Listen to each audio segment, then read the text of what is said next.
Saludos mis hermanos, les habla Alma Vázquez, maestra de adultos de la Iglesia Cristiana Hispana Discípulos de Cristo. Nuestro pastor Héctor Santiago. Nos regocijamos en poder estar otra vez en esta próxima semana de la lección número 6 del mes de abril, donde hemos comenzado a recordar y a repasar eventos de la Semana Santa. La semana pasada estudiamos la lección número 5, en donde vimos la entrada triunfal, donde muchos recuerdan, ¿verdad?, cuando se entraron el día de Ramos, como dicen algunos, el día de las Palmas, y el día de esa entrada, cuando Jesús entró en su pollino, obedeciendo a los discípulos a ese llamado que ellos le habían hecho. La lección de hoy se titula, dentro del tema de Dios libera y redime, se titula La Pascua. La Pascua inmediatamente nos hace recordar que es ese domingo de Pascua cuando los discípulos participan de la cena con el Señor. La última cena que el Señor hizo, no domingo. Estaremos en Mateo 26, los versículos del 17 al 30. Os digo que desde ahora no beberé más de este fruto de la vid hasta aquel día en que lo haga de nuevo o beba de nuevo con vosotros en el reino de mi Padre. Eso está en el versículo 29 de Mateo 26. Los objetivos para esta lección son, primero, descubrir cómo en el texto bíblico, en la persona ministerio de Jesús, se nos revela la manera en que Dios imprime continuidad a su proyecto de redención humana. Cuando hablamos de la Pascua, va nuestra mente a recordar aquel evento cuando los israelitas, el pueblo de Dios, tuvo que celebrar una última cena, una comida a la ligera, porque se iban a salir de Egipto para ser liberados de la mano opresora de los egipcios. Y ahí volvemos entonces a ver cómo desde ahí Dios continuó. ¿verdad? Cuando hablamos de la fiesta de la Pascua, los judíos la siguen celebrando desde entonces y todavía la celebran porque es la continuidad de aquello que Dios hizo con ellos en aquel momento. Entendemos también y vamos a tratar de entender el carácter de comunidad, de relaciones que Jesús imprimió a su ministerio y su principio de comunidad de mesa. O sea que desde ese momento, este momento en donde vamos a ver la Pascua con Jesús, no ya con los hebreos ni con el pueblo de Dios, sino con Jesús, como nosotros con Jesús podemos seguir, ¿verdad?, ese ministerio de comunidad de mesa, donde nosotros como iglesia celebramos la Santa Cena, como le llamamos, la Cena del Señor, que algunas denominaciones lo celebran cada 2 semanas, cada semana, una vez al mes, una vez cada 2 o 3 meses, pero la iglesia cristiana, donde quiera que esté, celebra la Santa Cena porque lo hace para recordar ese momento. Como decimos, ¿verdad? Hacerlo todo en memoria de mí hasta que Él regrese. Así que el próximo objetivo es celebrar a Jesús como el vínculo y mediador entre Dios y el ser humano sin necesidad de nuevos sacrificios o rituales. Ya el sacrificio lo hizo Jesús. Ya nosotros no tenemos que hacer sacrificio. En la primera Pascua ellos tuvieron que matar un becerro, un cabrito, una oveja, un cordero, para poder sacar la sangre y con esa sangre poder librarse de la muerte poniéndolo en el dintel de la puerta y también para hacer una celebración en obediencia a lo que Dios le mandaba a hacer, que lo mataran, lo comieran entre todos, que no dejaran nada, que había que comer pan sin levadura y que tenían que salir a la prisa porque ellos iban a ser liberados de los egipcios. Así que Jesús es en este momento el vínculo. Él está a la mesa con sus discípulos y hay una relación entre los discípulos y Jesús muy bonita, vamos a decirlo así, en donde ellos preguntan, maestro, ¿dónde vamos a celebrar la Pascua? Inmediatamente le dice, vayan, id, ¿verdad? El mandato, id y dile a tal persona que ahí en su casa vamos a preparar la cena. Y ellos fueron otra vez obedientes, como cuando los mandó a buscar el pollino. Ellos fueron obedientes porque reconocían la autoridad del Señor Jesús. Y al obedecer, está dándonos una enseñanza a nosotros, ¿verdad? Como he repetido quizás varias veces, que tenemos que obedecer el mandato que el Señor nos da para servirlo en todo lo que Él así nos pida, sin cuestionar, sin preguntar, sin decir no entiendo y que puedo seguir sirviendo al Señor. Dijimos que la última cena o la celebración de la Pascua era una cena familiar. La Pascua, una cena familiar en la cual se comía un cordero que había sido sacrificado en el templo para la ocasión. Y se necesitaba un mínimo por lo menos de 10 hombres por cada cordero para que pudieran comérselo totalmente. No se podía botar nada. Junto a esto, en los siguientes 7 días se celebraba entonces la fiesta de los panes sin levadura.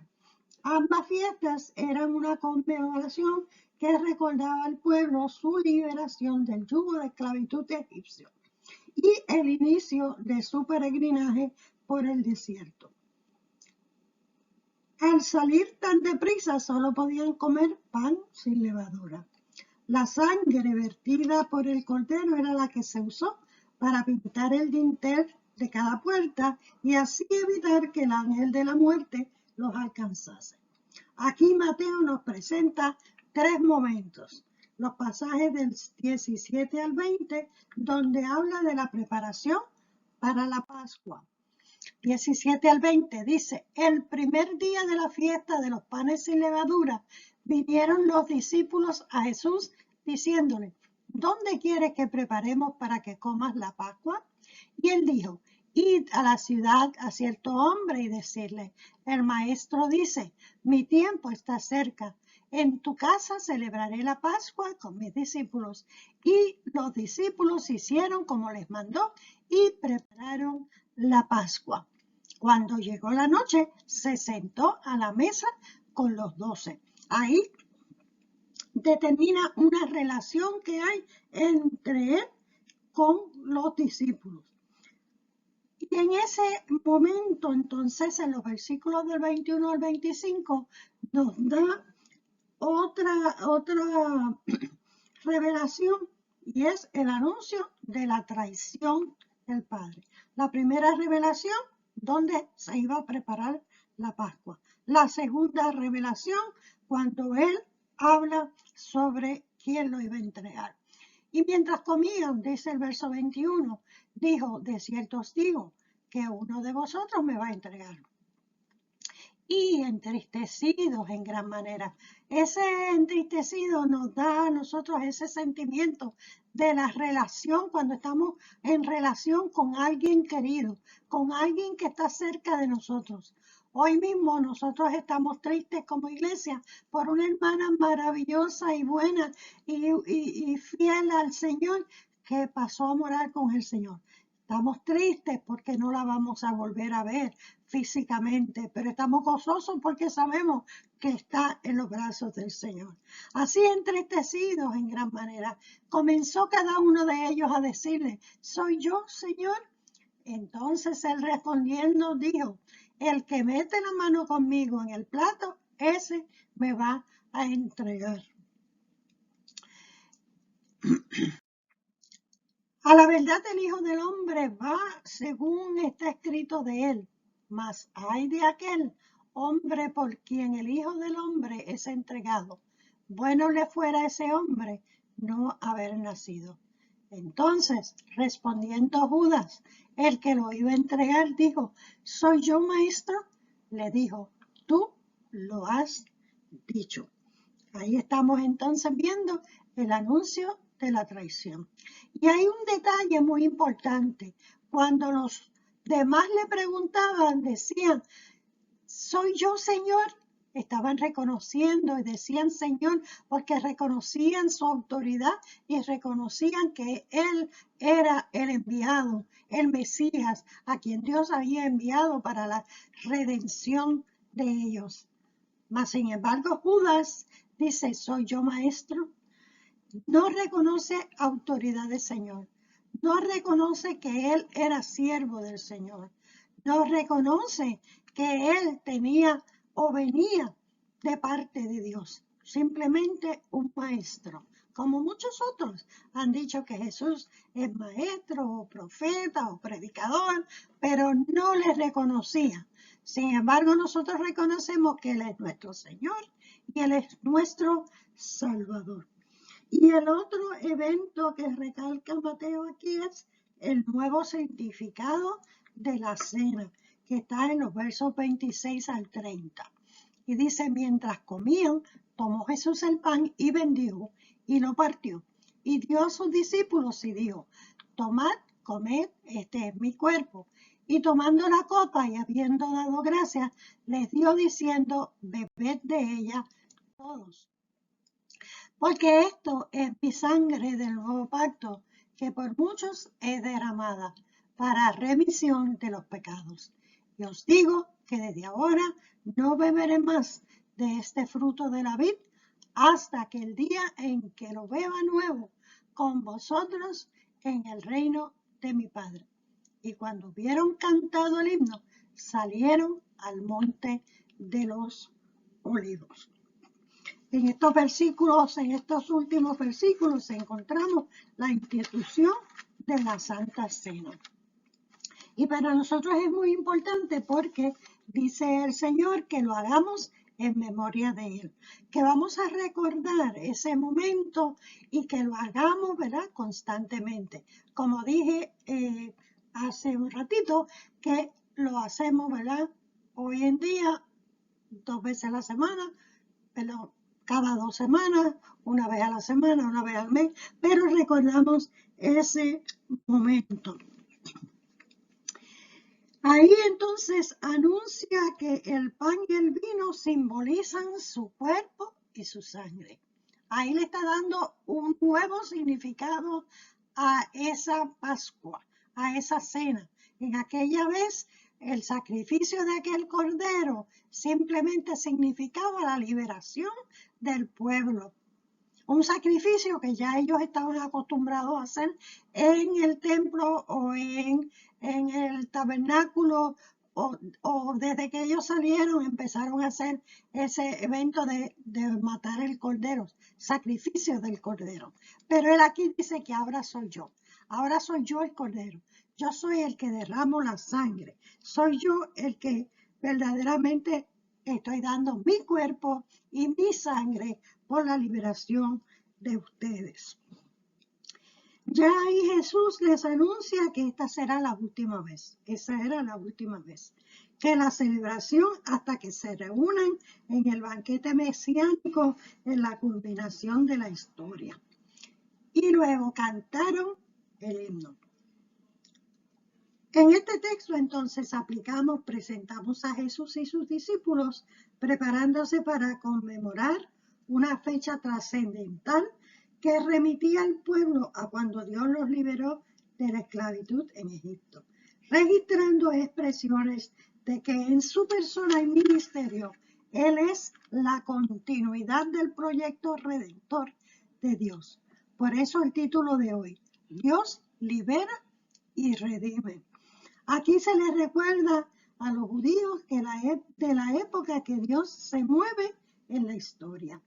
Este pasaje presenta también el carácter de comunidad, de relaciones, de colectivos, de cuerpo, demostrado en la relación de Jesús con sus discípulos. Esa comunidad de mesa que sería antesala del banquete que celebraremos al final de los tiempos.